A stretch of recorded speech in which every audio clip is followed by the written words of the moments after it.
Galera, muito obrigado pelos 480 mil inscritos, eu não tenho palavras pra agradecer vocês, sério, mas não vamos parar por aqui, hein, bora chegar aos 500 mil inscritos, então já dá aquela força pro canal e se inscreve e deixa um gostei aqui embaixo pra batermos a meta de 3.016 likes, e agora... bora lá! A história começa com um plebeu gravemente ferido abrindo os olhos e entregue a seus inimigos, que riem em torno dele com desprezo por sua humilhação. O inimigo da frente, antes de acabar com a vida do homem, concede a ele a oportunidade de lançar um último feitiço. O homem ferido se esforça para fazer valer a chance, porém tudo que consegue é invocar uma magia fraca que dissipa antes de alcançar o alvo. Diante disso, o inimigo recita uma frase do pai da magia, William Bordox. O mais importante para um mago é sua linhagem, talento e esforço. Então ele adiciona que o plebeu como aquele jamais conseguiria ser um mago só com esforço, visto que não possui talento e linhagem, e por último lança uma magia de fogo que põe o plebeu em chamas. Porém, ao invés de gritar de desespero, o plebeu fica encantado com a magia fantástica que aquele nobre talentoso lançou, e por mais que as chamas fossem dolorosas, ele vê beleza naquilo e adoraria aprender a fazer o mesmo. Assim, enquanto ele admira o feitiço em volta dele, o fogo torna seu corpo em cinzas e leva sua vida embora. Em seguida, um bebê acorda diante de várias criadas, porém com a consciência do plebeu que tinha acabado de morrer. Sem saber onde tá e quem são aquelas pessoas, ele pensa em se defender com uma bola de fogo por pensar que são gigantes. Então, movendo suas pequenas mãos, ele invoca uma magia que explode dentro da torre onde ele estava. Nos arredores do castelo, a população comemora o nascimento do sétimo príncipe do reino Saloum, chamado de Aloyd, que já no seu primeiro dia de vida deixa as criadas de queixo caído com seu estranho talento. Alguns anos depois, o reino de Saloum parece em paz e na expectativa do crescimento do novo líder da nação, enquanto dentro do castelo, as criadas procuram pelo jovem príncipe entre os enormes corredores. Porém, o garoto consegue despistar as criadas e tenta sair correndo, até encontrar dois homens no caminho e pedir para eles não contarem para as empregadas onde ele tá. Os homens aceitam o pedido e chamam o pequeno Aloyd para caçar, já que esse é um passatempo digno da realeza. Mas a criança só quer saber de brincar de pique-esconde. Um dos homens questiona se vale a pena focar tanto num garoto que tá fora da briga pelo trono. Porém, um homem mais experiente lembra que Aloyd começou a falar com poucos dias de idade. Desde sempre, lê livros de magia ao invés dos livros de colorir. Recusou leite do peito como uma forma de cavalheirismo, e ainda por cima, o homem acredita que Aloyd seja a reencarnação de William Bordox, o pai da magia. Enquanto isso, o próprio Aloyd concorda que reencarnou, mas ressalta que na vida passada era só um cara qualquer da cidade de Salomit. Ele não faz ideia do porquê ainda tem suas memórias antigas ou porquê renasceu como nobre da família real, já que ele nunca se importou com títulos e glórias. Desde a sua vida passada, sua verdadeira obsessão era explorar e estudar magia, e pelo menos esse palácio gigante pode proporcionar todo o conhecimento que ele sempre quis, e mais um pouco, ao contrário da antiga academia de magia de Saloum. No entanto, quando ia retomar seus queridos estudos, uma criada chamada Silfa puxa o garoto para o seu treinamento de combate. Uma vez em ação, Aloyd demonstra ter grande talento com a espada de madeira, mas não entende o motivo do sétimo príncipe, sem chances de subir ao trono, precisar realmente fazer esse treinamento. Silfa lembra a ele que sucessão não é tudo, e que um membro da realeza deve saber como manusear uma arma. Desde que foi encarregada pela educação do garoto, há 3 anos atrás, Silfa faz o que pode para desenvolver o príncipe da melhor forma, portanto leva seu trabalho muito a sério. Dito isso, Aloyd percebeu que fazer corpo mole só vai fazer a aula durar mais, por isso volta ao duelo com uma trapaça para a luta acabar logo e ele poder voltar a ler. Essa trapaça é uma magia de controle para imitar todos os movimentos da professora, fazendo parecer que ela tá lutando contra um espelho. No entanto, como a mulher é mais alta e mais forte, de nada adianta copiar os movimentos estando nessa desvantagem, e por essa razão Aloyd vai além na sua trapaça e conjura um crescimento biológico junto de um aprimoramento físico, além de uma levitação que coloca ele em pé de igualdade com a rival. Com isso, Aloyd cobre as diferenças que tinha e acredita que assim pode vencer a luta, então usa uma carta na manga para acertar Silfa de vez. Levando em conta que ele tá agindo como um espelho há bastante tempo, a garota tá certa que todos os movimentos do oponente serão imitações, por isso Aloyd improvisa um contra-ataque diferente para surpreender ela. Então ele avança com velocidade pelas costas da garota e golpeia, mas além de defender o ataque, Silfa denuncia que o moleque tá trapaceando e dá com um cabo de espada no pé da orelha dele. Logo ela explana que o rapaz fez a espada crescer para ganhar mais alcance e levitou durante o duelo para igualar a altura. Entretanto, ao invés de dar um esporro no ao Lloyd ou dar uma punição, ela elogia ele por ter conseguido conjurar duas magias ao mesmo tempo, algo que até os feiticeiros da corte têm dificuldade para fazer. Girando ele no ar que nem um bicho de pelúcia, ela pede pro jovem não ir com muita sede ao pote para evoluir sem pressa, enquanto o Lloyd reflete que na verdade ele estava usando 4 magias ao mesmo tempo, mas prefere ficar quieto quanto a isso. Além de manter silêncio sobre seu real poder, o Lloyd atravessa o palácio de noite escondido para checar se é verdade um rumor que sempre escutou sobre uma biblioteca proibida no subsolo. Usando uma magia de invisibilidade, ele se aproxima de um guarda que confirma a existência dessa biblioteca, enquanto alerta o companheiro para não baixar a guarda, já que nesse local proibido existe uma magia que poderia abalar o reino, além de um perigoso demônio que foi selado lá dentro. Animado com as informações, o Lloyd desce as escadas enquanto um guarda garante que nenhum bandido é capaz de furar a segurança deles, e mesmo que consiga, 10 magos usaram sua magia mais forte para selar a entrada, criando uma barreira inquebrável. Dito isso, o Lloyd destrói o selo como se fosse nada, e fica maravilhado por ter vivido 10 anos naquele lugar sem fazer ideia que por lá tinha uma seção tão incrível escondida. Sem pensar duas vezes, ele explora a biblioteca como uma criança num parque de diversões, planejando reconstruir o selo da entrada quando for embora, até que uma estranha criatura surge de dentro de um livro e se mostra impressionado por um moleque ter finalmente ultrapassado a barreira mágica. O monstro se apresenta como Grimoire, o demônio do livro proibido, ao passo que o Lloyd responde com seu nome também. O demônio deseja que o garoto quebre o selo dele, porém o Lloyd reflete se isso é o certo a se fazer. Grimoire ressalta que o selo dele deve se romper a qualquer momento por estar velho demais, e ainda por cima pode recompensar a criança com o quanto ouro quiser. No entanto, o Lloyd se aproxima de uma daquelas supostas moedas de ouro, e descobre se tratar de uma magia de criação de baixo nível, e por isso o demônio fica sem acreditar que foi desmascarado por uma criança. Ainda por cima, o Lloyd coloca a criatura contra a parede e afirma que na verdade vai recolocar o selo dela, porque o estudo de magia dele é baseado nas bibliotecas desse reino, e deixar um demônio solto por aí pode colocar tudo em risco. Grimoire argumenta que os caras que selaram ele eram de séculos passados, e portanto ele não tem raiva de ninguém da atualidade, mas o garoto não cai no papo. Então Grimoire promete ensinar ele sobre magias antigas de centenas de anos atrás, e assim ele captou a atenção do jovem. Com isso, Grimoire assume uma forma mais inocente e enche a bola da criança, afirmando que ela tem muito talento para magia, porém isso aciona a lembrança da vida passada de Lloyd, onde um mago misterioso afirma que ele não possui talento nem linhagem. Ainda assim, Lloyd concorda com Grimoire, e ainda acrescenta que possui um shape bem mais privilegiado do que os plebeus, fazendo o demônio fingir que concorda, enquanto por dentro quer enterrar a cara no chão. Logo o sétimo príncipe rompe o selo do demônio do livro proibido, que não acredita que o moleque caiu nesse papo besta. Então, Lloyd pergunta quando vão começar as aulas de magia antiga, e Grimoire lança a magia do tiro obscuro em cima dele e pergunta se deu tempo de aprender. Convicto que o moleque foi dessa pra melhor, Grimoire se pergunta o que deve fazer agora. Porém, Lloyd ressurge intacto com o escudo mágico em volta de si, impressionado com o design exótico do feitiço lançado. Inocentemente, ele pergunta se o demônio poderia ensinar outro poder além desse, mas Grimoire está inclinado a acabar com a brincadeira, então lança vários tiros obscuros no escudo mágico, porém nenhum deles causa dano à barreira. Vendo os feitiços explodindo na barreira, Lloyd não aguenta de curiosidade e traz um pedaço pra dentro para observar e tentar aprender como funciona. O dedo do garoto vira carne viva com a densidade da mana, porém ele lambe o dedo esfolado como se fosse algodão doce e pede pro demônio mandar a próxima lição. Grimoire fica louco e assume uma transformação que permite conjurar o tiro obscuro espiral. Quando a magia atinge a barreira, Lloyd aproveita para analisar que a fusão de dois encantamentos é um tipo de magia especial que só demônios de duas bocas podem conjurar, como se fosse um estágio mais avançado do tiro obscuro normal. Apesar da admiração pelo feitiço, ele não foi capaz nem ao menos de arranhar o escudo mágico de Lloyd, e com isso, Grimoire simplesmente não acredita que sua magia mais poderosa é inútil contra essa barreira. Lloyd ignora a frustração do demônio e comenta que ele deve ter se empolgado muito aprendendo esse feitiço, ao decorar a fórmula e controlar o fluxo de mana, como se fosse a coisa mais divertida do mundo. A essa altura do campeonato, Grimoire não sabe nem mais como reagir a essa criança louca, então tenta fugir por medo de acontecer o pior.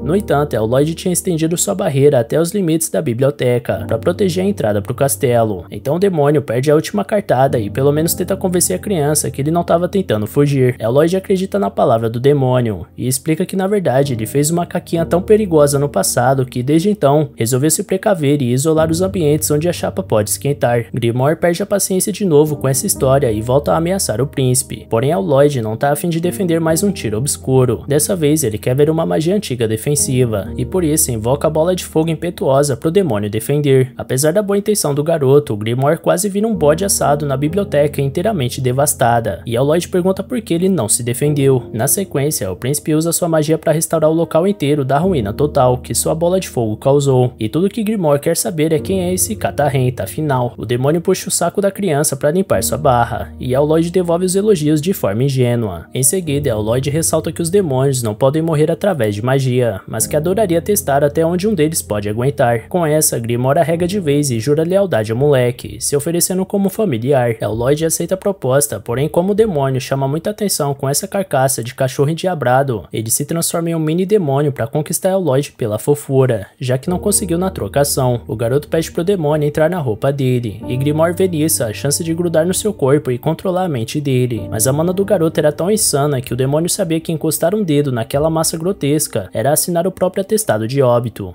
Portanto, ele volta atrás e resolve ser bonzinho por enquanto, pedindo pro Lloyd chamar ele de Green. Com tudo resolvido, o sétimo príncipe pode finalmente voltar a ler seus livros em paz. Algum tempo depois, dentro do castelo do reino de Salon, um membro da família real é arrumado cuidadosamente pelos seus servos, e com seus trajes da realeza, ele atravessa um dos salões da mansão diante dos seus empregados curvados, até entrar na biblioteca, onde Lloyd estava lendo seus inúmeros livros sobre magia. Green pergunta o que fazer diante da presença de um estranho como aquele, então o garotinho pede para ele se esconder. Logo ao ver quem era, Lloyd fica animado com a chegada do Albert. Juntos, os dois descem pro campo de treinamento e o Albert mostra suas novas habilidades com a magia, acertando em cheio um alvo com seu feitiço de fogo, deixando todos em volta impressionados com a pontaria do rapaz. Enquanto Lloyd aplaude a performance, Green pergunta se por acaso esse é o segundo príncipe, e Lloyd confirma que sim, acrescentando que ele tem um ótimo físico e é muito inteligente, a ponto de dizerem que será o próximo rei de Salon. Albert tem autoridade para acessar todas as instalações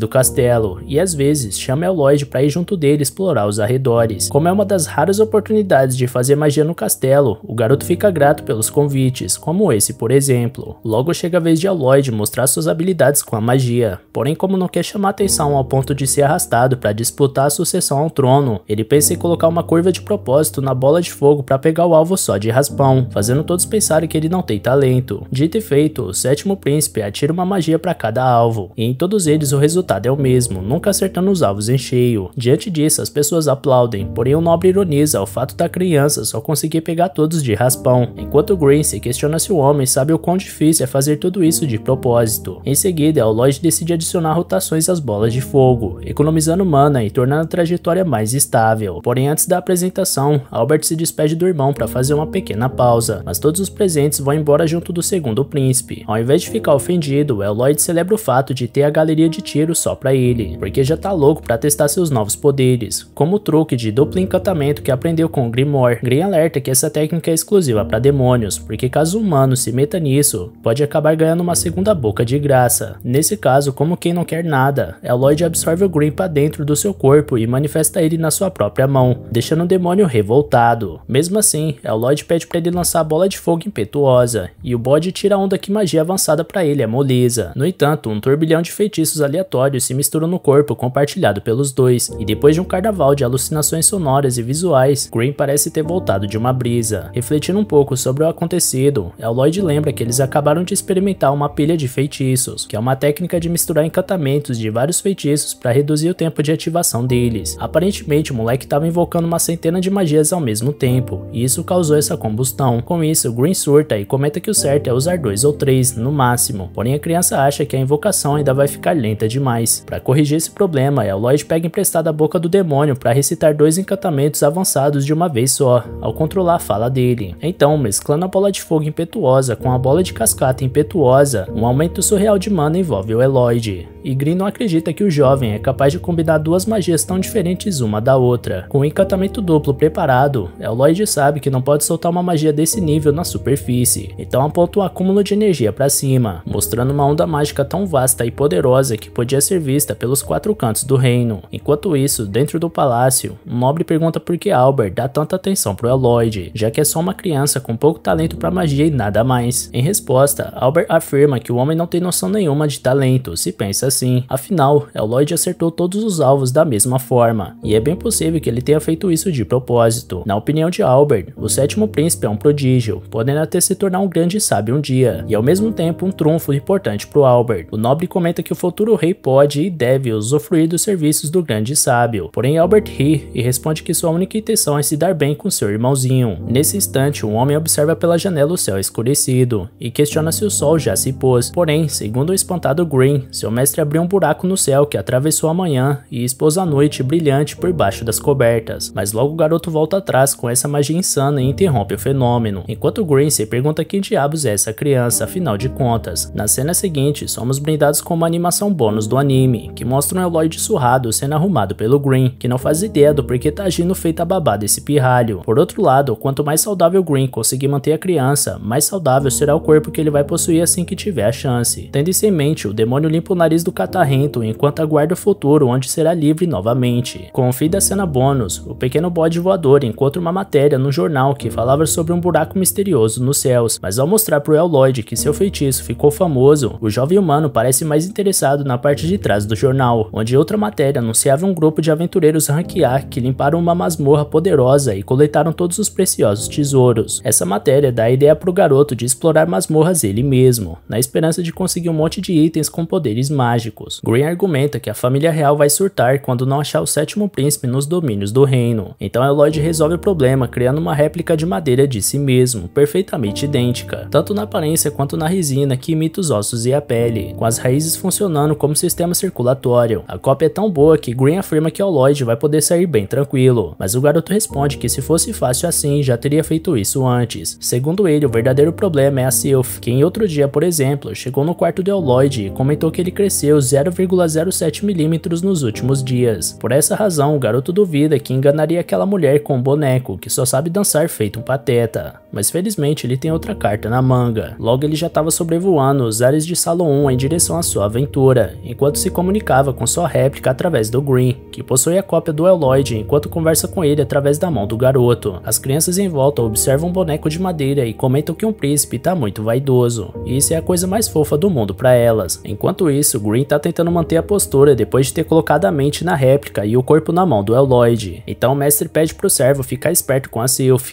e parte para a jornada, enquanto Green aproveita a ausência do mestre no seu corpo falso com mana para trazer a discórdia para a humanidade. Entretanto, nesse momento, Eloyd diz estar muito feliz por ter Green como familiar e afirma que conta com ele para tudo. Diante disso, o demônio derrama algumas lágrimas, mas logo se finge de brabo de novo para não passar uma imagem que não quer. Enquanto isso, Eloyd não faz ideia de onde achar uma masmorra, por isso para um pouco para pensar, até que uma garota surge na floresta fugindo de vários orcs. Depois de correr deles por um tempo, ela se vira contra eles e golpeia um por um com tanta força que os olhos das criaturas saltavam. Por último, a mulher invoca uma magia que destrói os monstros em pedaços, enquanto aparece sua capa com a palavra guerreiro. Green acha que ela é uma daquelas artistas marciais, e Eloyd adorou a forma como ela respira, porque ela canaliza uma energia chamada Ki através de seus corpos pela respiração, o que permite o uso de técnicas incríveis. Nessa hora, a guerreira manda o garoto escondido mostrar a cara, e Eloyd vê nisso uma chance de aprender mais sobre essa respiração. Porém, Green teme que ela descubra que o garoto é um príncipe de Salon 1. Eloyd concorda e continua escondido, então a garota identifica ele como inimigo e se prepara para enfrentar ele. Entretanto, o mago tinha se disfarçado de um aventureiro novato chamado Robert, e como esse feitiço de transformação só podia fazer ele virar quem ele já conhece, Eloyd usou um encantamento duplo e misturou sua aparência com a do seu irmão Albert, e ao combinar as duas, o garoto criou uma forma original. Sem se sentir ameaçada, a garota se apresenta como tal, uma aventureira rank B, além de uma artista marcial. Eloyd está preocupado dela suspeitar de alguma coisa, mas ao invés disso, ela simplesmente está apaixonada por essa nova aparência do Eloyd Salon 1. Depois de 18 anos dedicados ao treinamento, Tal até conheceu alguns garotos pelo caminho, mas eles só tinham olhos para sacerdotisas delicadas e enjoadas. Por isso ela promete tornar Robert seu namorado, custe o que custar. Eloyd fica confuso com o comportamento da garota e se despede, mas a Tal pede para se juntar ao jovem. Então os dois vão até a entrada de uma masmorra na floresta, destruindo todo mundo na pancada. Tal pergunta se o Robert se apaixonou pela força dela, mas o rapaz só tem olhos para as pedras brilhantes da caverna. Um pouco adiante, a Lloyd questiona se Tal se aventura sozinha, e a garota responde que sim, já que nunca encontrou nenhum homem decente, ou melhor, companheiro de aventura para compartilhar a jornada. Algum tempo depois, durante uma refeição, a Lloyd quer saber sobre esse tal de QI que a garota usou para fazer aqueles ataques, e Tal fica impressionada por alguém desse continente conhecer essa técnica tão rara. A Lloyd explica que o Ki parece um pouco como a mana funciona na magia, porque a forma como se respira também é importante para a técnica tradicional. Então ela ensina que o Ki começa e termina com a respiração, que você usa para controlar o Ki, permitindo que você ganhe poder explosivo além da capacidade normal. Até mesmo para sentir o Ki é necessário praticar muita respiração. Mas por falar em Ki, Tal mete a cantada que é muito mais fácil sentir o que ela quer com Robert. Porém nessa hora o garoto estava tentando imitar a respiração para sentir essa manifestação nele. Depois dele falhar, Tal dá uma bronca no garoto porque ele correu o risco de queimar o pulmão, já que não tem costume com essa técnica. Apesar de tudo, a Lloyd conseguiu sentir essa vibração no seu interior, uma energia separada da mana dentro do seu corpo, e se emociona ao ter vivenciado um momento tão belo da magia. Vendo a entrega do garoto por esse objetivo, Tal promete que vai ensinar mais para ele sobre essa técnica, então pede para ele praticar mantendo essa respiração até eles saírem da masmorra. Enquanto isso, Green tá curtindo seu dia de patrão, sem entender como aquele pirralho não liga para esse conforto todo, e só fica com a cara enfiada nos livros de magia o dia inteiro. Nesse instante, Sylph se aproxima e Green já sabe que isso vai dar problema. Enquanto isso, Tal mostrava pro verdadeiro príncipe o poder do estouro de Ki, que ela usou para derrotar de primeira o chefe dessa masmorra, o Lobo Cinzento. Com isso, agora eles podem abrir o baú do tesouro, mas a garota avisa que uma masmorra fraca dessa não deve dar nenhum item que preste. Vendo o companheiro fascinado pela mecânica do baú, Tal comenta que ele parece mais interessado no baú em si do que no que tem dentro dele, e logo depois repara que ele manteve a respiração do Ki até agora, e por isso começa a considerar que de fato esse homem seja um partidão, e quem sabe até o avô chato dela aprova esse noivado. Entretanto, o seu querido Robert só tem olhos pro baú do tesouro, só que ao abrir a peça, uma armadilha é ativada e quase corta os aventureiros pela metade. Após isso, um Lich surge por debaixo do baú e flutua na frente dos dois. Apesar da aparência assustadora, Lloyd parece inocentemente interessado no monstro, querendo saber se por acaso é mais um chefe dessa masmorra. Lloyd pergunta que tipo de criatura é essa, mas Tal desconversa e pede pro garoto esperar lá fora. Diante da resistência dele em ir embora, ela força ele através de uma técnica para ficar sozinha na batalha contra esse poderoso inimigo. Nessa hora, Tal é atacada pelo Lich, e mesmo que ela lamente ter tratado Robert daquela forma, os golpes do inimigo mostram que é melhor aquilo do que o garoto morrer ali. Tal até quebra a magia do Lich, porém não faz ideia do motivo desse monstro tão forte estar numa masmorra de nível tão baixo, sendo que até aventureiros rank A têm dificuldades com ele. Enquanto isso, Lloyd está de braços cruzados diante da expulsão que levou, frustrado por não ter aprendido mais sobre o QI. Então ele abre um escudo que atropela os monstros pela frente, até que ele consegue se livrar da técnica da Tal. Ainda assim, ele não sabe se deveria voltar pra lá ou não, por isso pede a opinião do Green, porém o demônio tá seriamente debilitado e apenas consegue pedir pro mestre voltar. Nesse meio tempo, Tal continua se mantendo de pé contra o inimigo, mas ela sabe que não pode vencer essa luta, e que esse é o seu fim. Mas já que ela mandou seu querido Robert lá pra fora, talvez ela consiga sair de fininho daquele lugar. Porém, o Lich comenta sobre as técnicas de QI da humana, dizendo que já comeu alguém que dominava essa arte, e que não passa de uma forma inferior de magia. Agora seria a vez da Tal ser devorada pelo monstro e ter suas habilidades roubadas, mas segundo ele, só valeria a pena comer aquele garoto que reagiu ao ataque inicial dele.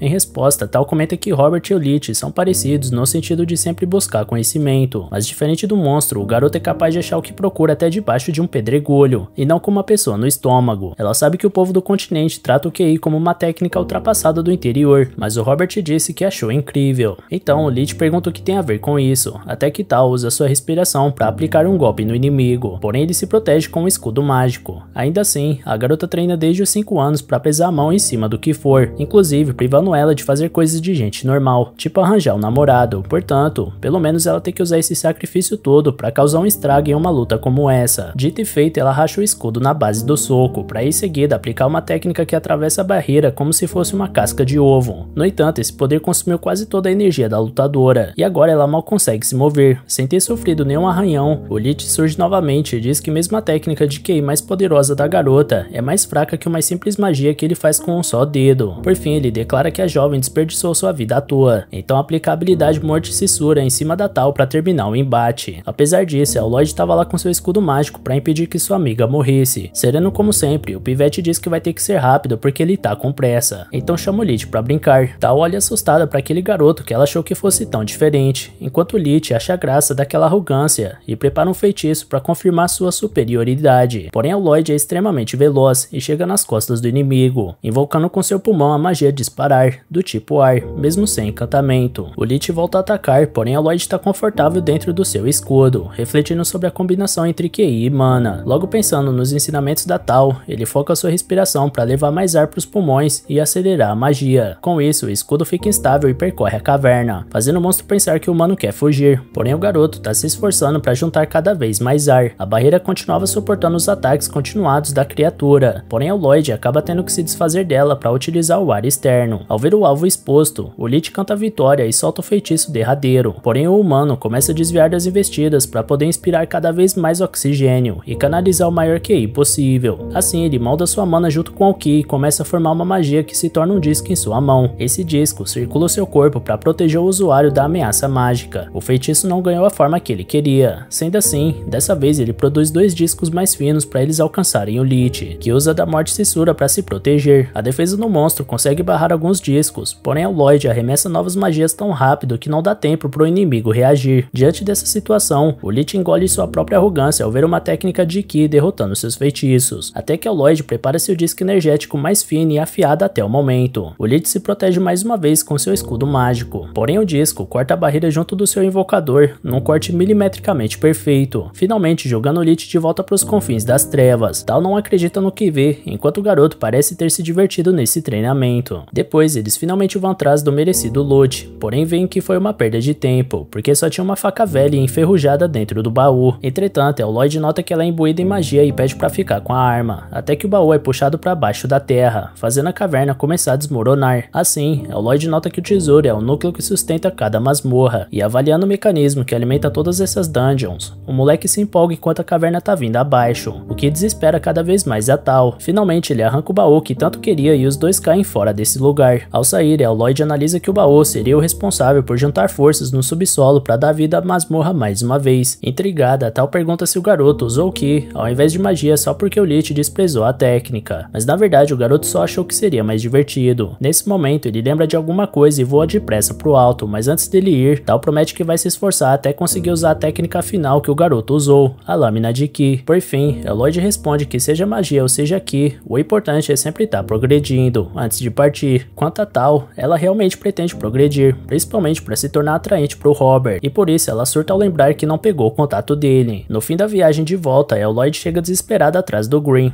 e o demônio estava com 4 galos na cabeça dados pela Silpha durante o treinamento diário. Na ocasião, o pivete estava tremendo igual varapau, deixando a professora encucada com esse comportamento estranho. Então ela resolve ser mais dura com o aluno porque ele ficou frouxo do nada. Depois disso, Green só chorava feito criança enquanto esperava a volta do seu mestre. Depois disso, na animação extra do episódio, Lloyd enfiava tudo que podia e mais um pouco na sua bolsa mágica, e Tal ficava se perguntando que tipo de buraco negro tem ali dentro. Porém, Lloyd ensina que usa magia expansão de campo para aumentar livremente o espaço de qualquer bolsa ou saco. Chegando em casa, o garoto esvazia a bolsa cheia de entulho e lixo porque a masmorra ruiu e destruiu a maioria dos itens. Com o item restante na mão, Green questiona se Lloyd ficou esse tempo todo para trazer de volta uma faca velha, mas o garoto pede pro amigo não se desfazer do item, porque faca velha é que faz magia boa. Logo depois de colocar a arma na água quente e raspar a superfície, a essência de mana ia saindo trincando, um catalisador que eleva as fórmulas mágicas imbuídas a níveis incríveis. No caso dessa faca, parece que foi encantada com o poder de fortalecimento. Em seguida, ele balança toda a essência no recipiente para quebrar a fórmula, mas toma cuidado para não desperdiçar esse material, já que não é uma coisa que você acha em qualquer esquina. Sendo assim, Lloyd analisa a essência de mana para poder criar mais sozinho, e usa a habilidade de purificação de água para filtrar as impurezas e separar os elementos base, que são óleo, prata e hematita. Green comenta que a hematita é feita a partir de pó de núcleo de monstro, mas Lloyd acha que consegue fazer uma gambiarra com o núcleo da masmorra. Logo fica faltando um óleo, prata prata e uma penca de armas. Por isso, o Playboy chega no seu pai e pede aquela contribuição maneira. O velho pergunta se não era melhor levar em ouro, mas o Eloy precisa mesmo é da prata, e o rei fica encantado com a humildade do seu moleque. Então, com o material em mãos, o humano e o demônio se reúnem num quarto isolado e escuro para botar a mão na massa. No dia seguinte, as coisas começaram a voltar ao normal, e Silpha estava reconhecendo seu aprendiz de novo na trocação de espada. Ao usar a disparada, Eloy corre para baixo da saia da garota, mas ela é mais rápida que isso e desvia do ataque. Depois, ele invoca uma magia que impressiona a tutora, mas que só serviu de cobertura para Silpha se esconder e terminar a luta com mais uma vitória na conta. Depois do treinamento, Eloy não acha justo ganhar o óleo, já que o Trátera conseguia a substância se acertasse a professora uma vez, mas só de ver que o garoto não era mais o medroso de ontem, Silpha já fica satisfeita com o treino de hoje. Olhando de fora, Green fica bolado de não ter vencido a criada, enquanto ela reflete que Eloy pode ser o líder dos cavaleiros quando crescer, já que ele tá dominando tanto a espada quanto a magia. Então o garoto se despede e volta com o óleo em mãos. Agora só faltavam as armas para completar a fórmula, então Eloy vai até seu irmão Albert para quebrar esse galho. Albert pensava que o caçula fosse pedir um doce ou uma pista da Hot Wheels, mas fica feliz por ver o amor da criança pela magia. Por isso ele pergunta para os seus guardas quem quer ter a arma fortalecida pelo seu irmãozinho. Todos entregam equipamento para demonstrar lealdade, mas os soldados estão chorando por medo de perderem a espada para um moleque de 10 anos brincando de encantamento. Nesse meio tempo, mais uma vez, Green fica de butuca por trás dos panos. Com tudo em mãos, Eloy ativa o assistente automático no seu clone, enquanto o demônio motiva o grupo a criar as armas mais brabas do reino. Sendo assim, Eloy apela ao desenhar 3 camadas de encantamento numa só espada, além de aplicar melhoria de elasticidade e outras várias fórmulas onde tiveram espacinho sobrando. No entanto, o aço não aguenta tanta magia e acaba estourando a espada. Então o jovem mago tenta pegar mais leve para não jogar toda a fórmula no lixo. Nesse vai e vem de espada, Eloy ia gastando uma por uma até conseguir aprimorar 50 de 120. Ao voltar pro Albert, ele lamenta ter quebrado 70, mas na verdade ele tinha conseguido 80, só que quebrou mais 10 tentando enfiar uma trulha de magia nelas. Analisando os armamentos, Albert lembra que a taxa de sucesso de um encantador de primeira é de apenas 10%, por isso seu irmão fez um trabalho inacreditável. De repente, ele nota uma espada em especial no meio das outras, enquanto seus soldados planejam fingir que suas espadas ficaram melhores por não acreditarem que o encantamento funcionou de fato, até que a espada de um deles cortou a bainha no meio ao ser guardada. Nesse instante, Albert saca sua preciosidade, e Eloy tá doido para ver suas criações em ação, por isso o segundo príncipe chama o caçula para caçar um monstro. Sendo assim, no começo da manhã seguinte, os nobres atravessam a cidade de Saloon, enquanto o jornaleiro, acompanhado do melhor amigo do homem,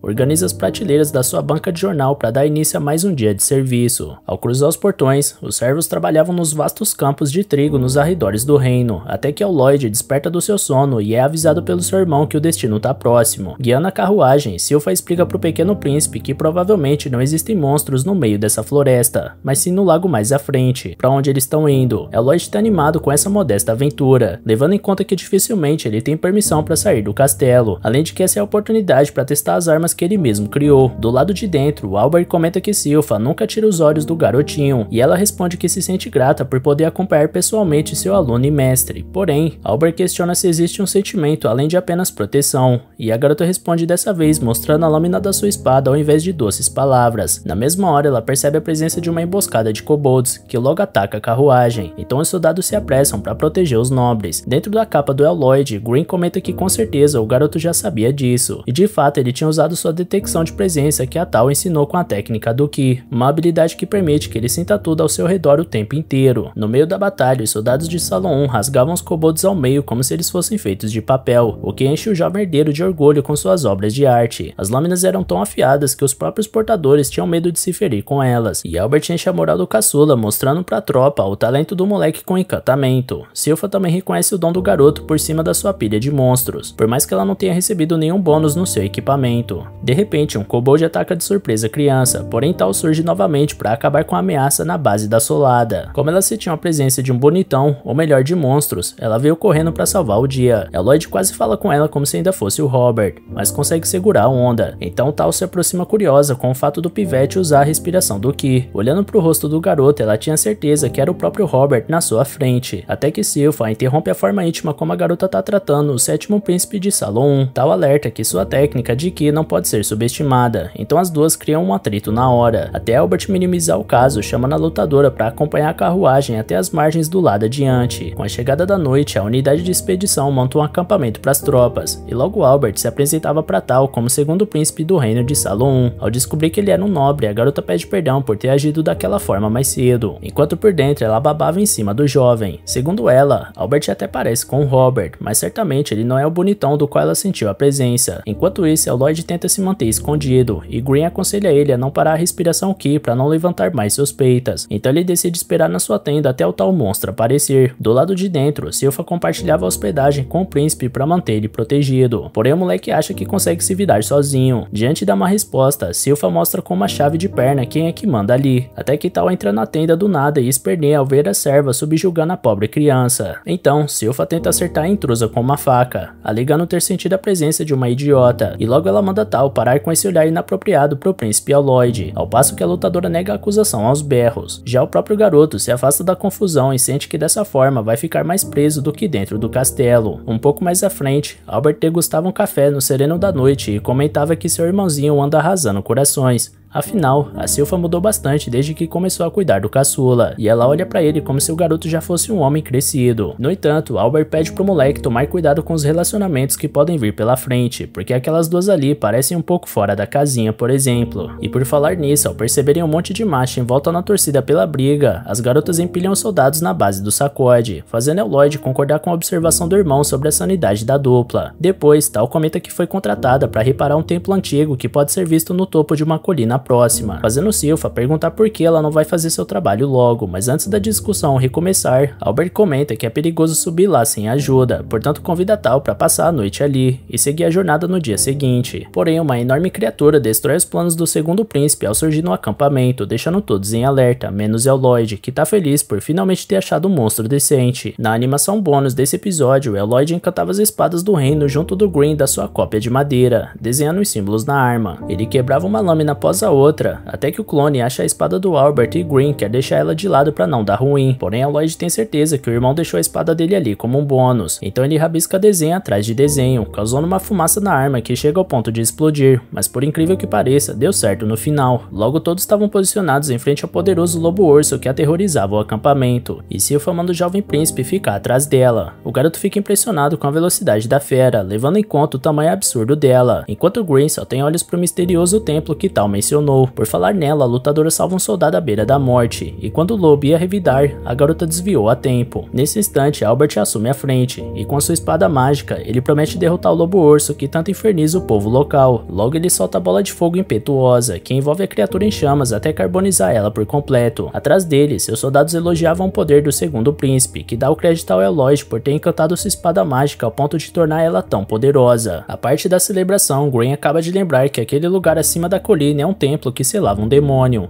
Dito isso, o lobo-urso carbonizado se ergue de novo como um morto-vivo, acompanhado por criaturas fantasmagóricas ao seu redor. Dentro do animal gigante, uma voz acha graça da tentativa dos humanos de ferirem seus servos, e logo aparece da boca do lobo o demônio Pazuzu, jurando fazer os humanos pagarem o preço dessa insolência com a vida. Sendo assim, as criaturas avançam contra as forças de Salon, aterrorizando o campo de batalha, e mesmo que Albert tenha acertado o olho de uma delas, o monstro se regenera automaticamente. Tal chega na voadora para impedir que o príncipe seja atacado, e logo o garoto olha em volta e percebe que esses lobos-urso são diferentes de todos que ele já viu, com alguns até sendo mestiços, por isso acredita que isso é coisa daquele demônio. Afastado da luta, Lloyd pergunta pro Green se por acaso ele conhece esse outro demônio, e por mais que não conheça, Green sabe que ele transmuta mana para controlar os monstros como se fossem marionetes, e que esse poder concede aos monstros controlados mana o bastante para eles se regenerarem dos ataques que recebem. Dito isso, olhando pro seu mini monstrinho com cara de pidão, Lloyd pede para ele ensinar como transmutar mana agora mesmo. No meio do conflito, Silpha torce para Tal ser pisoteada por uma fera gigante, e Green tenta convencer o mestre de que é melhor deixar a aula para outro dia, porém o garoto não tá afim de esperar. Observando a guerra, Pazuzu admite que alguns humanos ali são até talentosos, mas o resto é um lixo imprestável, como aquele moleque e sua babá que tá morrendo de medo fingindo que tá protegendo o pivete. Ao escutar isso, Silpha parece possuída por algum sentimento muito profundo de ódio, e ao pedir licença pro príncipe, ela se dirige até Pazuzu, que continua provocando a mulher, dizendo falando que ela prefere ser serva dele do que do moleque. Então Silpha questiona se como serva ela seria igual a esse saco velho onde o demônio tá escondido, que só não fede mais do que o próprio bicho que tá lá dentro. Por fim, ela anuncia que Pazuzu tá contaminando o ar fresco do príncipe Aloyd, e por isso ele vai ter que morrer. Diante disso, o demônio ri mais uma vez e lembra que todos os lobos urso feridos se curam no mesmo instante. Então, enquanto a mana dele estiver canalizada, seus servos serão indestrutíveis. E quanto ao esgotamento da mana, a humana não deve se preocupar, porque demônios são praticamente um amontoado de mana. Nessa hora, Silpha coloca a mão no rosto, e Pazuzu comenta que ninguém vai salvar ela agora. Então ela responde que na verdade tá evitando o bafo fedido dele. Na mesma hora, o demônio tenta pegar Silpha distraída e ataca, fazendo Albert achar que é o fim dela. Porém, ela só não tinha se esquivado, como também cortado fora cada uma das 4 patas do lobo. Pazuzu se regenera mais uma vez, porém todos notam que essa regeneração ficou mais lenta para todos os lobos urso. Fora do olho do furacão, Green ensina que transmutar mana é um trabalho delicado, porque como o Pazuzu fez, a mana foi sincronizada com a natureza das feras, intensificando o controle sobre elas. Um bom começo para isso é colocar uma cor na sua mana, depois o formato e o cheiro. Logo, Aloyd tinha produzido uma flor rosa com um perfume incrível, então ele e Green tiraram alguns segundos para se deliciarem com o aroma daquela obra de arte. Enquanto isso, Silpha esfolava Pazuzu com o braço esquerdo nas costas, e ainda por cima ela pediu a espada encantada de um dos soldados para acabar com o show. Pazuzu começa a perceber que o buraco era mais embaixo, e até agora ele não conseguiu achar nenhuma brecha na defesa dela, que para piorar agora possui uma arma mais poderosa em mãos. Diante disso, o demônio confessa que ficou interessado nesse moleque que uma babá tão poderosa se esforça para proteger, por isso planeja cortar ele para examinar seu corpo, até perceber que era só um monte de carne e que seu esforço foi inútil desde o início. Enquanto faz essas ameaças, Pazuzu girava a uma velocidade extraordinária em volta da mulher, até que ele acha uma brecha para abocanhar ela. Depois do golpe, Pazuzu conta vantagem por ter conseguido provocar a desatenção do inimigo, porém Silpha só tinha pegado carona com o lobo para chegar do lado do demônio.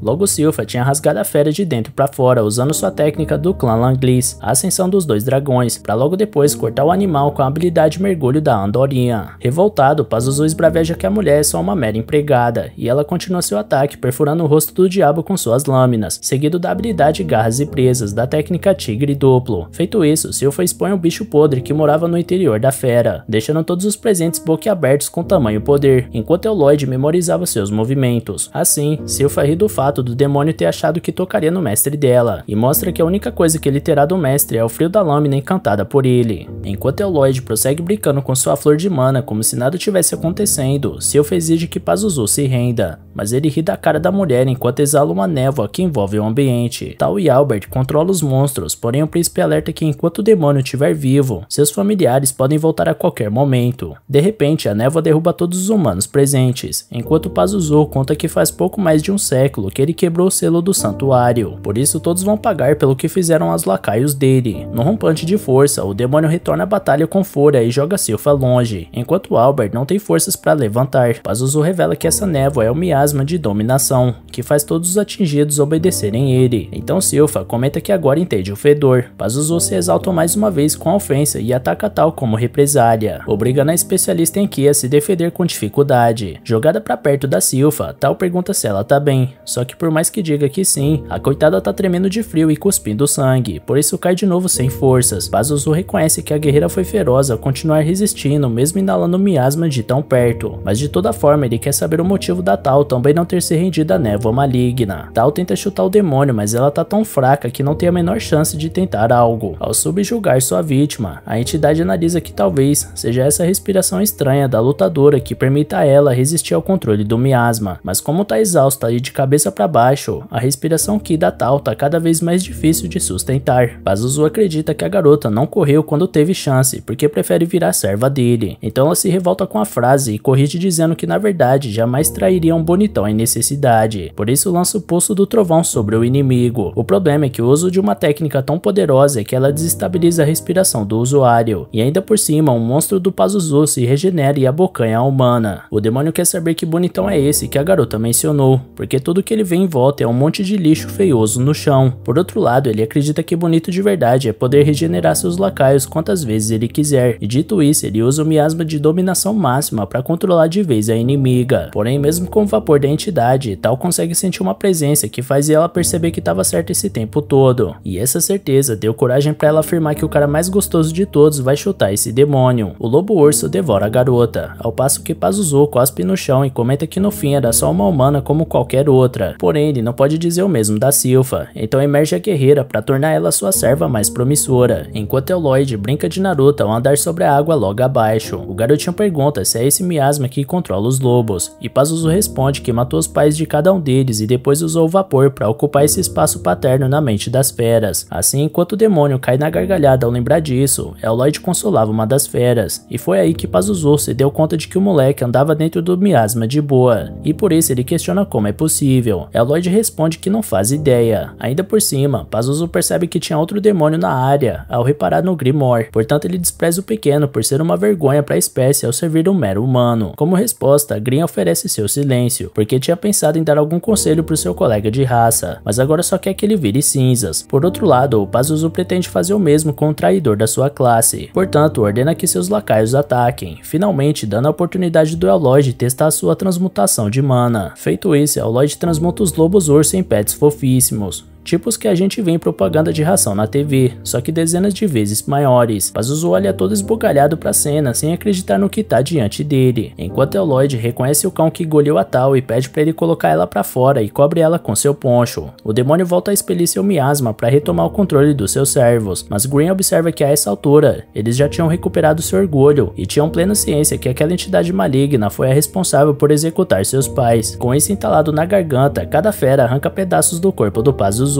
que solta Silpha no ato. Enquanto a garota cai na água e afunda, Lloyd admira a cena da matilha de lobos urso caçando a entidade em grupo. Entretanto, Pazuzu coloca os animais no seu devido lugar, ao subjugar todos eles e ainda menosprezar a morte dos pais deles. Após isso, Pazuzu volta suas atenções contra o pequeno feiticeiro, e tem certeza que independente do que o garoto use, nada vai ser eficaz contra um demônio. Lloyd lembra que o Green também pensava a mesma coisa, e de fato era algo que nunca tinha acontecido antes, porque ao matar o campo de flores que Lloyd tinha criado, o demônio reforça a visão poderosa que demônios possuem. Porém, o feiticeiro não acha que eles sejam invencíveis, talvez só sejam chatos de matar. Então, Lloyd se envolve numa nuvem de mana surreal, e Green faz o Pazuzu entender a razão do miasma dele não atingir esse pivete, porque em um dia ordinário de estudo, ele decidiu esconder sua mana só pra não chamar a atenção. No entanto, agora que tá ali diante desse demônio, Lloyd quer aproveitar e testar suas magias de restrições, fazendo a temida entidade alada se sentir um mosquito num pesadelo perante todo aquele poder. Primeiramente, o feiticeiro tenta colocar o demônio dentro de uma barreira mágica, mas ele escapa. Quando Lloyd começa o mesmo encantamento, Pazuzu entende que o humano não quer lutar, mas sim colocar ele numa gaiola. Portanto, ele voa a toda velocidade para não acabar preso numa daquelas barreiras mágicas. Ao passo que o alvo ficava exausto de tanto fugir, Green questionava quantos feitiços o Lloyd pode mandar de uma vez só, e ele responde que uns 20, dependendo de qual for, mas com a ajuda do camarada ele consegue mais. Dito isso, Green se junta ao mestre na conjuração, e os dois juntos invocam tantos escudos que o demônio é obrigado a ir para debaixo d'água para não ser pego. Ainda assim, as conjurações não paravam, e assim Pazuzu acaba ficando confiante com sua habilidade de fuga, então acaba caindo numa magia de classe espacial chamada Cláusula Dimensional, que surgiu com a fusão de todas as barreiras criadas. Pazuzu tenta se livrar do feitiço feito uma mosca num pote de vidro, porém Lloyd não tá feliz com os experimentos de hibridação que o demônio fez naqueles lobos ursos, portanto implementa sua conjuração de alta velocidade que se manifesta numa esfera mágica sinistra. Diante desse poder, Pazuzu percebe que pode ser o fim da linha para ele, apesar de ser teoricamente invencível. Por isso, tenta convencer o garoto a poupar ele em troca de títulos, dinheiro e mulheres, mas tudo que o Lloyd quer é testar seus brinquedos no inseto à sua frente. Na sequência, o Lloyd combina um inferno ardente com a tempestade revolta, o solo sísmico e a tormenta revolta, multiplicando por 100 a união entre os 4 elementos. Então joga contra o inimigo toda essa fúria mágica sem precedentes, que acumulava cerca de 240 feitiços por minuto. Observando o espetáculo, Lloyd está tão encantado com aquelas cores que decide manter o show por meia hora. No entanto, o garotinho se cansa no caminho e tira o feitiço da tomada depois de 5 minutos, e logo pergunta se ainda tem alguém ali dentro, mas o Pazuzu tá parecendo uma berinjela carbonizada e infelizmente não pode responder. Quanto àquele papo de ser imortal, Green explica que as magias têm efeito nos demônios, assim como a luz e o som têm efeito nos humanos, mas diante da intensidade de estresse estresse aplicada no coitado ali dentro. Parece que é isso que acontece. Com dificuldade, Pazuzu balbucia que passou um século na angústia, criando aqueles monstros para dominar o mundo, para tudo desmoronar como um castelo de cartas diante dos seus olhos de berinjela carbonizada. Logo nessa hora, o resto do povo começa a acordar, então Eloyd lembra que precisava inventar uma história para explicar o que aconteceu. À medida que Pazuzu se desintegra lentamente, Green explica que existe uma vantagem em abrir mão do próprio ego para seguir um líder tão seguro de si, e que se diverte com as coisas que ama fazer, e por isso Eloyd atrai tantas pessoas à sua volta. Porém, ao perceber que esse não deveria ser um discurso de um demônio, Green afirma que esse não é o seu caso, porque tudo que ele deseja é vingança contra seu escravizador. Então Pazuzu ri e entende que perdeu por não se divertir o bastante, então entrega sua ambição pro Grimoire, o que concede uma mana extra para ele conseguir sua vingança diabólica. Lá embaixo, Lloyd explica que um mago chamado Robert apareceu e salvou todo mundo, e Tal fica maluca querendo saber onde tá seu querido Robertinho. Em seguida, temos a animação extra desse capítulo, onde uma multidão de mulheres apaixonadas acolhe o retorno do segundo príncipe Albert aos domínios do reino de Salon, depois de derrotar o poderoso demônio Pazuzu. Logo atrás dele, o sétimo príncipe Lloyd finalmente apareceu aos olhos da população e também provoca um encantamento das donzelas em volta, o que faz Silpha lançar um olhar ameaçador que põe as mocinhas de volta no seu devido lugar. Voltando ao anime, o retorno foi um pouco menos cinemático que isso, com os dois filhos do rei se ajoelhando perante ele, e apesar do soberano reconhecer o talento de Albert ao derrotar um demônio, questiona o fato dele ter partido apenas com sua guarda pessoal. Logo ao perguntar onde estão esses tais de Robert e Tal que ajudaram na missão, o segundo príncipe diz que Robert sumiu antes de todos recuperarem a consciência, enquanto Tal foi atrás do homem depois do incidente. Na verdade, a garota estava apaixonada pelo mago que salvou a todos, mas ao perceber que o poncho que cobria ela pertencia ao Lloyd, o próprio moleque aponta que o Robert está no meio da floresta, fazendo a garota partir em disparada mata adentro. Diante disso, o rei demonstra interesse nesse feiticeiro chamado Robert, porém Albert afirma que Lloyd foi o principal responsável pelo sucesso da expedição, e por isso deveria ser considerado parte da sucessão real. Afinal, a vitória só foi possível com os encantamentos que o garoto fez nas armas dos soldados. O rei lembra que isso significa mais concorrência para o segundo príncipe, mas o jovem não se importa se não for a melhor escolha para governar o reino, porque essa decisão deve ser feita segundo a aptidão do governante, e não sua idade, como é o motivo de Lloyd estar fora da disputa pelo trono. Sendo assim, o rei se levanta com entusiasmo, e questiona se o sétimo príncipe deseja se exaltar ao lado dos irmãos na busca pelo trono, mas sem cerimônia Lloyd recusa. Mais tarde, brincando sozinho no pátio do palácio, o garotinho é derrubado por um dos lobos urso que ele salvou, porque ele resolveu seguir os humanos até o reino, ao contrário do resto que ficou na floresta. Olhando o garoto fazer carinho na fera, Green fica possesso por nunca ter sido tratado dessa forma por esse moleque, então estufa sua pele para aparecer o lobo urso e chamar a atenção do mestre. Dito e feito, Lloyd se derrete com a fofura do Grimoire e aperta ele como se fosse um demôniozinho de pelúcia. Em seguida, Silpha aparece comentando que o lobo urso gostou do Lloyd, então a criança esconde o Green do jeito que dá no pelo do bicho gigante, dizendo que colocou o nome de Shiro no animal por causa da cor do pelo dele. Ao escutar Lloyd dizendo que quer ensinar truques pro Shiro através de mana, Green nota que o pivete só liga pra magia, tanto que recusou a sucessão como se fosse nada. Por falar nisso, o rei ressalta a humildade do sétimo príncipe em recusar o convite, mas Albert acredita que o garoto apenas tinha outras prioridades no momento. Em pouco tempo, Lloyd já estava tentando ensinar o Shiro a fazer alguns truques como sentar e dar a pata, mas tinha dificuldades de ensinar o lobo urso a realizar o comando de dar 3 voltas correndo, saltar e latir durante o pulo. Lloyd até tentou incorporar o comando como um feitiço no bicho, mas ele ficava maluco. Por causa disso, o garoto precisa de alguém com experiência em instrução animal, então ele e Silpha partem juntos para a torre do jardim da Lizzie. Ao chegarem na torre, lá dentro era uma espécie de abrigo seguro para diversas espécies de criaturas conviverem. Tudo pertence a Lizzie de Salon, a sexta princesa de Salon, que é a irmã 3 anos mais velha do Lloyd. Por falar nela, a garota desce correndo das escadas e rola com seu irmãozinho no chão como se ele fosse um dos animais do seu zoológico particular, e ainda dá um selinho que desmaia o caçula. A criada Elisa aparece às pressas por conta da gritaria e dá um esporro na Liese por beijar o garoto sempre que vê ele. A garota de cabelo rosa justifica que o irmão é fofo demais para resistir, e em seguida quer saber o motivo da sua visita com esse querido lobo urso. Lloyd se impressiona pela garota ter adivinhado de primeira a raça do animal, e ela explica que é extinto, ou talvez essa coisa que os outros chamam de mana. Ao escutar a ignorância da princesa sobre a mana, Silpha recomenda que eles vão embora por achar que a Liese não seria capaz de instruir o Shiro. Para tirar a prova se realmente vai prestar lidar com sua irmã, Lloyd pede para ela convocar um dos seus animais, mas a garota já tinha feito isso ao trazer Liru, um felino menor que ela cuida. Lloyd admira a capacidade dessa classe superior do lobo urso ser capaz capaz de furar sua detecção de presença. Mas o mais incrível é não saber quando a Liese emitiu o comando para Fenrir roubar a faixa de cabelo da Silpha sem ser pego, o que significa que sua mestra emite comandos complexos sem dar nenhum indício. Doido por esse talento, Lloyd pede para a irmã ensinar ele, e para sua alegria, a Liese avisa que não vai abrir o jogo tão facilmente. Fissurado por desafios, ele abre bem os ouvidos ao passo que a princesa de Salon revela que a chave pro adestramento é o amor. Então, enquanto os três convidados ficam com cara de tacho, a Liese dança pela grama e discursa sobre a importância de amar para poder entender qualquer monstro. E ao escutarem sua mestra dizer isso com tanta empolgação, todos os bichos abraçam ela ao mesmo tempo e provam um ponto da adestradora. Eles mandam Lloyd jogar a toalha, porque a Liese tem um magnetismo animal que ninguém mais tem. Porém, a grande fã de bichos fica ofendida com essa grosseria, garantindo que qualquer um é capaz de aprender isso apenas sentindo e deixando fluir o sentimento. Dito isso, a adestradora joga seus pets para instigar esse afeto nas duas criadas, e Lloyd tenta dar uma palhinha e foca sua atenção, atraindo pela primeira vez vários bichos que envolvem seu corpo em harmonia. Essa descoberta fez o garotinho finalmente se despertar para o amor verdadeiro, e é com Silpha que ele aproveita seus primeiros passos da paixão, nutrindo uma união do seu rosto rechonchudo com o volumoso colo da sua professora. No entanto, tudo isso era só parte de uma fantasia da mulher com o príncipe, que notou nesse exercício que sua irmã não estava comandando os animais, e sim compartilhando sua vontade com eles. Quando todos os bichos se moveram juntos, Lloyd notou a mana fluindo da cabeça da Liese, ao invés das mãos, que é o comum. Ao se conectar mentalmente aos animais através da mana, ela consegue emitir uma visão exata do que deseja. Tendo isso em mente, o jovem mago se concentra em criar esse vínculo para compartilhar sua mente com Shiro. Logo, mesmo sem emitir ordens, Lloyd vê seu pet girando em volta dele 3 vezes, para logo dar um salto e latir enquanto isso. Assim, os dois celebram esse feitiço incrível e inédito, enquanto Elisa admira a capacidade de controle do jovenzinho e Silpha se frustra pelo amor do seu mestre não ter sido direcionado a ela. De olho na conversa, a Liese grita que isso não tem nada a ver com controle, e sim com amor puro e verdadeiro. Lloyd concorda que o amor gera essa conexão profunda entre os seres, mas também um grande senso de empatia para fazer os animais te escutarem. Por fim, ele diz com seu charme que o amor tem muita profundidade, então as 3 mulheres piram com a fofura do moleque. Ao avançar de novo no irmão, a Liese atrai sem querer todos os animais da torre por ainda estar conectada a ele, deixando ele cercado por todo tipo de criatura. Após a despedida, Lloyd fica feliz por ter desenvolvido esse tipo de habilidade, e Silpha sugere que ele leve essa empolgação pro treino de espadas. Porém, Albert aborda o caçula para adiar o treino de hoje, porque os dois têm um assunto a tratar. Com isso, Silpha entra numa disputa pelo monopólio do garoto, porém o nobre sempre tem vantagem por sua posição, por isso avisa Lloyd que vai apresentar ele a alguém importante. Sendo assim, entra em cena o quarto príncipe de Salon, Dian. Mais tarde, os 3 irmãos se reúnem, e Dian comenta com Lloyd sobre a espada mágica do Albert que ele encantou. Porém, o quarto príncipe não acredita que o pivete seja capaz de um feito desse nível, por isso manda ele provar na frente de todo mundo que é capaz. Dito isso, Albert avisa que o Dian é um ferreiro, e que com 10 anos ele viajou para Bartram, uma nação vizinha conhecida por sua forja. Então com certeza o irmãozão tem interesse em encantar também. Dian se cansa desse papo atravessado sobre ele e manda o Lloyd botar logo a mão na massa. Quando os trabalhos começam, o ferreiro observa atentamente o método da criança, sem acreditar que um catarrento dessa idade seja capaz de encantar uma espada mágica, que é ainda mais difícil do que uma arma comum. Porém, Lloyd termina o serviço e deixa seu irmão mais velho com cara de manga azeda, enquanto Albert reconhece que a técnica usada pelo caçula é de fato única. Dian concorda com isso, até porque não faz ideia que diabos de gravação de feitiço é essa, com resistência e elasticidade reforçadas, fora autolimpeza e autorreparação. De toda forma, ele levanta seu irmão e avisa que o baixinho será capaz de ajudar ele a construir a espada mágica mais forte de todas, com a ajuda da forja de Bartram, que permite passar o encantamento no aço ainda quente e aplicar magias mais avançadas. Por fim, ele confessa que um dia sonhou em ser um mago, mas que nunca teve talento para isso. Entretanto, um ferreiro pode fabricar uma espada mágica e lançar chamas com ela, o que dá no mesmo. Pensando nisso, seu sonho é tornar Salon um país onde todos possam empunhar armas que soltam feitiços, mesmo que não tenham o dom da magia em si. Escutando aquilo, os olhos de Lloyd brilham ao pensar no quão divertido seria esse processo. Por isso aceita a missão do quarto príncipe, que pede para ser chamado de chefe na maior cara de pau. Sem perder tempo, Lloyd estreia seu modelito próprio para a forja avançada, enquanto Dian anuncia que o primeiro desafio é manufaturar uma espada que dispara fogo. Lloyd sugere que eles façam uma que solte a bola de fogo impetuosa, porém o irmão ri disso, já que a fórmula para esse feitiço tem 14 partes, sendo que uma espada mágica só pode conter no máximo 5. No mesmo instante, o garoto comprime a fórmula em apenas 2 partes e aplica na arma de teste, porém um aço se despedaça na hora. Com isso, ele decide fazer compressões mais leves em 3 ou 4 partes. Nesse meio tempo, Silpha espiava todo o procedimento com Shiro, então os garotos chamam eles para participarem. Apesar de todos os esforços, os aços quebravam um por um, e a Lloyd coloca a culpa em si, mesmo depois de ter diminuído a intensidade do feitiço para uma bola de fogo normal. O suposto chefe pede pro baixinho ficar sossegado, porque ele vai realizar esse encantamento nem que isso custe sua vida. Ao mesmo tempo, Green tinha visto uma essência de mana marrom na mesa e entrega pro mestre, e Jean fala pro caçula mandar vir, porque comprou essa essência a preço de banana. Então, Lloyd usa sua magia de purificação máxima na substância, e descobre que ela quase não tem hematida, que é um material feito de núcleo de monstros, necessário para encantamentos mais profundos como a de armas mágicas. Por isso, o garoto pergunta ao irmão se ele tem esse material, porém a hematida é muito rara pro Jean ter em mãos. Diante disso, Lloyd reflete que não tem outro caminho a não ser escapar do reino de novo e caçar esse recurso nas masmorras da vida. Silpha dá a exata mesma ideia, então Lloyd atua ao dizer que um príncipe como ele não poderia fazer isso. Porém, Silpha tinha conversado com o rei e convencido ele de que seria um próximo passo importante para o sétimo príncipe expandir seus horizontes, ao explorar o mundo lá fora. Ou seja, Lloyd Saloon pode oficialmente se registrar na guilda de aventureiros. Silpha acompanha seu aluno para a guilda, onde a atendente Catarina recebe os dois e pede os dados do Lloyd para o registro, e depois ele deve colocar sua mão na bola de cristal para avaliar seus pontos fortes e classificar seu nível. Lloyd se lembra de ter usado essa esfera na academia de magia, um artefato carregado de mana que irradia pelo corpo quando é tocado, medindo o poder do usuário. Lloyd está com medo do negócio explodir assim que ele encostar a mão, por isso ele tenta comprimir sua mão no máximo que pode antes de começar a avaliação. Feito isso, todos os atributos dele foram nível F, menos a magia, que ficou nível A. Com isso, a classificação geral do novo aventureiro foi classificada em E, causando a risada dos colegas de profissão logo atrás dele. No entanto, Catarina comenta que a magia ranqueada do garoto é digna de um mago experiente, por isso considera o Lloyd como o aventureiro mais promissor desde o espadachim prateado. Os outros aventureiros se revoltam com essa comparação, já que o lendário espadachim prateado foi responsável por devastar incontáveis masmorras, até chegar no rank A e desaparecer completamente. Ignorando os homens, Silpha pede para a atendente uma missão da masmorra pro Lloyd, porém só aventureiros rank B possuem permissão para isso. Nessa hora, um dos homens decide pegar no pé da garota ao chamar ela para participar das masmorras com eles. Então Silpha corta o bigode do aventureiro sem ele nem ter visto. Catarina sorri e explica que eles deram em cima logo de quem eles tanto temem, o espadachim prateado em pessoa. Silpha quer se registrar de novo para levar o Lloyd para as masmorras, porém se registrar novamente causaria o rebaixamento de 2 níveis, deixando a espadachim no rank C, mas Tal surge das cinzas para salvar o dia do seu querido Lloyd, embora Silpha pensasse que ela só tinha olhos pro tal de Robert. Tal explica que correu os 4 cantos do mundo em busca do Robertinho e nunca encontrou ele em lugar nenhum, mas pelo menos upou até o rank A com isso tudo. Sendo assim, tudo que ela quer em troca é ajuda para encontrar seu amado. Então Silpha decide seguir em frente, e ao olhar pro mural de trabalhos, ela nota que a guilda de assassinos, velhos inimigos dela, estavam sendo caçados. Logo o trio estava se aventurando nas masmorras em busca da hematida, até que em determinado momento eles dão de frente com um baú de recompensas. Enquanto isso, no reino, Albert lembra de Jean que uma guerra se aproxima e talvez eles não tenham tempo para realizar esse plano de encantamento. Porém, Jean pede tempo para fazer o que puder para ajudar, então o segundo príncipe pede para ele continuar sua pesquisa, caso queira. Para sorte dos dois, Lloyd não demora a chegar com o tão desejado recurso, e logo eles podiam explorar essa matéria e fabricar a de Lorde, que lança uma bola de fogo impetuosa ao ser balançada. No fim do dia, o jovem mago estava exausto por tudo que fez hoje e relaxa até a hora de dormir com seus pets, até que ele sente uma presença estranha no jardim central, como se fosse um buraco no espaço. Lá embaixo, uma figura misteriosa busca se manter oculta. E galera, regaça aí no like aqui embaixo e comenta no vídeo para incentivar a gente ainda mais a trazer continuação desse anime, beleza? Valeu galera, se cuidem!